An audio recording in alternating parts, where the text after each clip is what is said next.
Okay. What's up? Jumping on. I see you. You see me? What is up? What's up? Okay. Y'all doing all right? Beretta Kelly, I know you. Thank you for coming. Oh, man. I'm still getting it together. So I wait a couple of minutes because I announce on my email list and on social media when I'm doing these. There is a number of people here who are prompted to show up at this specific time. I'm about 3 or 5 minutes late. Apologize, but so I like to give those people who were kind enough to be on my email list and pay attention to my post. I like to give them a chance to jump on before I just start to really, the floaty hearts. Those are distracting but quite delightful. It's like a dissipating breath of fresh air along the right-hand column. Anyway, back to what I was going to say is I like to give everyone a couple of minutes to jump on here who made a point of letting me know they were going to be on, because I see some names aren't there yet. Just as sort of a courtesy.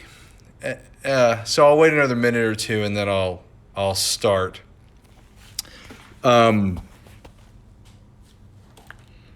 getting crowded in my studio. You can see over my shoulder there's like a big mess. I'm not going to show y'all too much. I really don't like to share too much unfinished stuff, so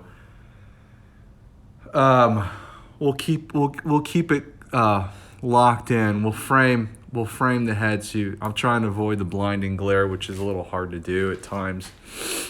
But we'll try and lock in on the up the nasal cavity. No, I'm kidding. We'll try and lock in on the chiseled features and the rugged good looks, because I don't like to share too much of the work in progress, and there's a lot of that happening right now. Okay, I'll wait one more minute. Seems like a lot of people are hopping on. There's a little stall on the hopping. A lot of joining. That's cool. Zephyr cakes, fuck yes. With an exclamation point.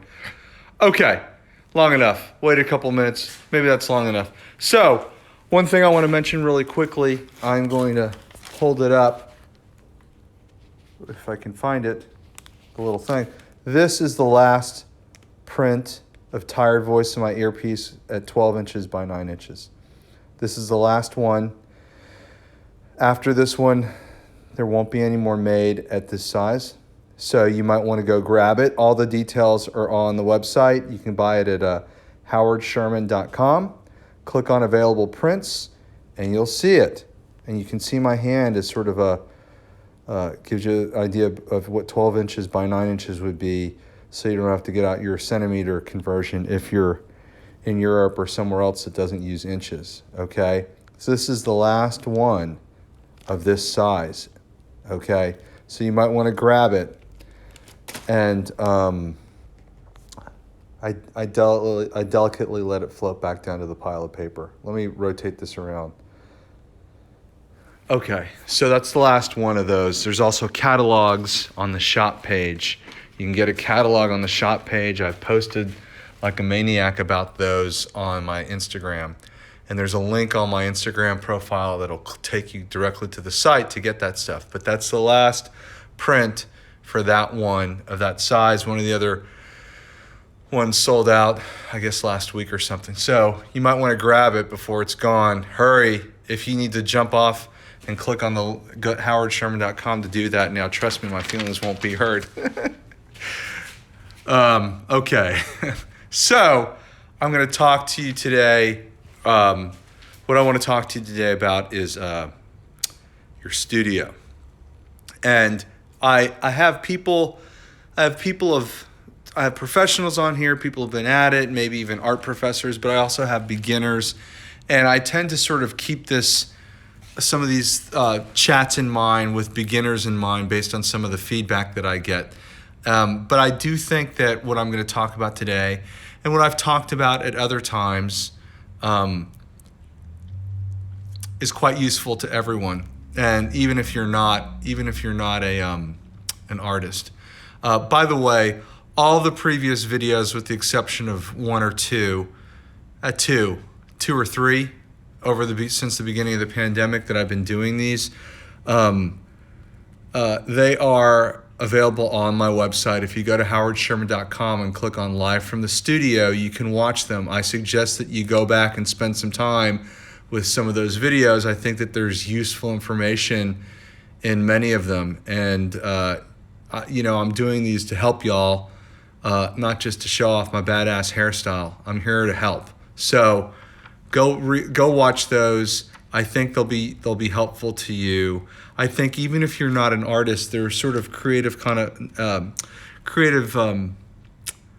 there's a bit of creative discourse in all of these that I think that you'll find useful, certainly entertaining. So, or informative, maybe not entertaining, but informative. But anyway, sorry, I just dropped it for a second. Sometimes I like to stretch and switch hands. I'm not known for my camera work, if you can't tell. I'm not known for my camera work. Anyway, go watch those videos, and we're going to talk today about your studio. So your studio, I've had some really great studios. I have a lot of very proper professional studios over the years, giant warehouse spaces with plenty of skylights, with plenty of great light, with big loading docks and big giant garage doors that you can load and unload, and it's been great. I've gone away to lots of artist residencies over the years with really wonderful studio spaces. Right now, I'm in as you've kind of seen, I am in I have a house, and I've got a house right now, and I've taken the living room and the dining room and turned them into studio spaces, which is actually good, not great, but good. If I were to grade the space, I'd give it a B, which is better than many spaces I've had, which have been a D- or an F, but certainly not an A, based on what I do and what my purposes are. But I'm grateful for the space, especially right now. And it's a live-work situation. It's a 4-bedroom house, so the upstairs is storage and living, and the garage is storage, and then down here is the studio space. And it's a big, long space. I'm not going to show it to you, sorry. It's just too messy, and I've got a lot of unfinished work going on. But having said that, there are a lot of you on here who don't have a studio space, but that doesn't necessarily mean that you do not need to have a studio. Your kitchen table can be your studio. You might have a day job and have to work and have a wife and kids or whatever, and then at night you come home and you clear off the kitchen table, and that's your studio space. Everyone has to start somewhere, and I think that's an important thing to remember. In your studio, it's okay to let your mind drift. In your studio, it's okay for you to wear whatever you want. There have been artists, to be honest with you, there's artists who put on magician's hats when they're in the studio. They put on a funny costume when they're in their studio. I always, when I'm in my studio, I'm wearing something like this. Oops, sorry, I didn't want you to see that.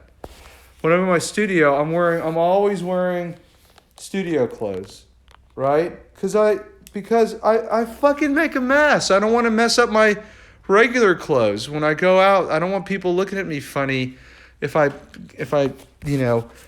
end up with paint on every piece of clothing I own. So I have designated studio clothes because I know I'm going to make a mess. But what's happened over the years is, it's almost like, in a good way, battle gear or some sort of a uniform, which gets you in the right mindset and ready to get in there and work, right? But some of you may not need to do that. I know artists who don't work as messy as me. They maybe work with pen and ink. They don't need to change clothes. They just need to change their mindset, and they just need a good, solid table to work on.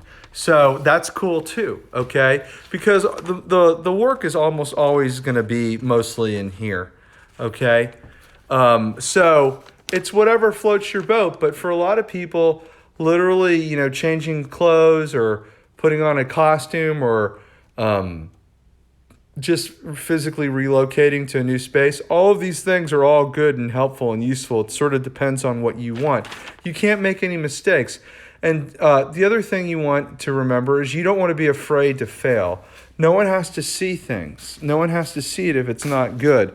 Although I think, now that I bring that up, I think that it's a good idea for you to share your work with other people, even the bad stuff, the right people, that is, who are going to be able to give you some good feedback, informative, constructive criticism that's going to help you grow and evolve. So I think that that's really important.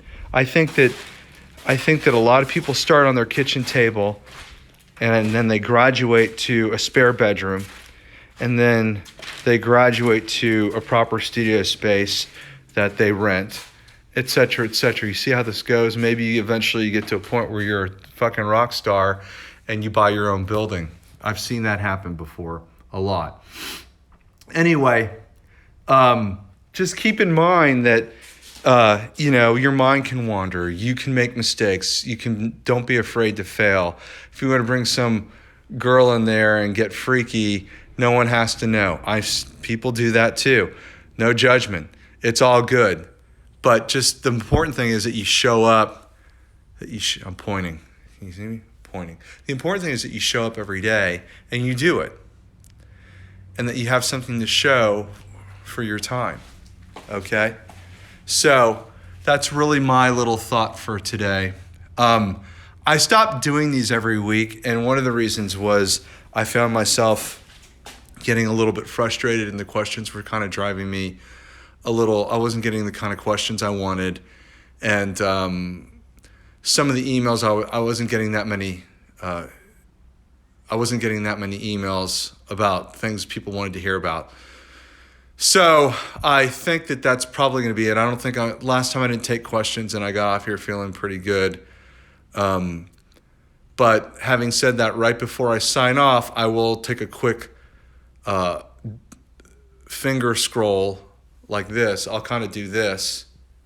Oh, let me slow it down. Boom. Boom. I'll kind of do a boom on my phone screen and see if there's any questions that'll be useful here. Okay, Z Stores 123. I live in a studio apartment. That's great. I think you can find space to work there. Dedicated space, even if you have to clear it off every day. Okay.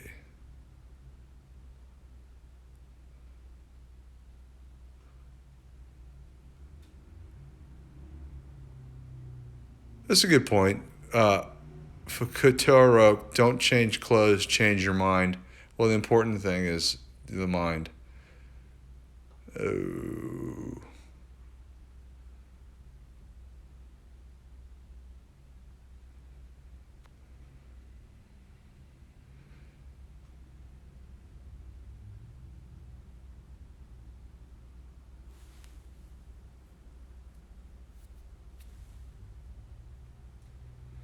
Okay, I will take this one. I will take this one. So, SB0081, one question: how do you manage the judgment of others within your art? Silly question, sure, it's an easy answer, but I find it hard. Well, SB0081, you probably know the answer to this question, but I'm going to say that if you have a hard time with, first of all, I didn't say anything about judgment. I said having people come and give you constructive criticism. I think there's a difference between constructive criticism, even really hard truthful criticism that might hurt your feelings. There's a difference between that and judgment. And what your job today would be is to discern the difference between constructive criticism and judgment. Criticism is one thing, judgment is something else. So if you can kind of come to a place where you can kind of understand the difference between those two things, and then bring people in who are willing to give you constructive criticism, then that's what you want regarding looking at your work. And the truth of that is that it's never gonna be, it might hurt, so what? It might hurt. So, and sometimes the truth hurts, and you got to be a big boy or a big girl, SB0081, and you be able to take it, and that's how you grow and become more of a professional. Okay, you should be open to constructive criticism.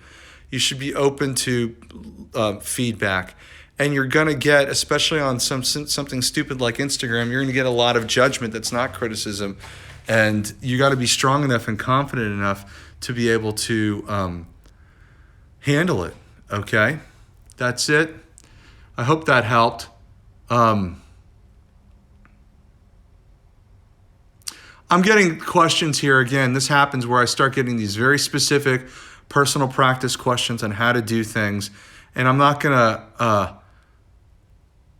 I can't get into that now, and this isn't about this isn't about me giving professional practices classes. Okay. If you want to email me or whatever, that's fine. I do individual critiques sometimes when I've got the time. I'm happy to give you that information if you email me. I'm happy to get emails from you about topics to talk about on here. You got to put forth the effort. You want to hear it from me, you got to take the time to write me a thoughtful email.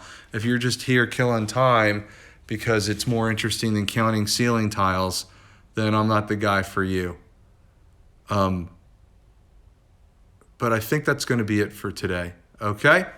All right. Don't forget about the last of those prints at howardsherman.com. You can watch the other videos at howardsherman.com as well. I'm going to sign off. I'll talk to you later. Okay. Bye-bye.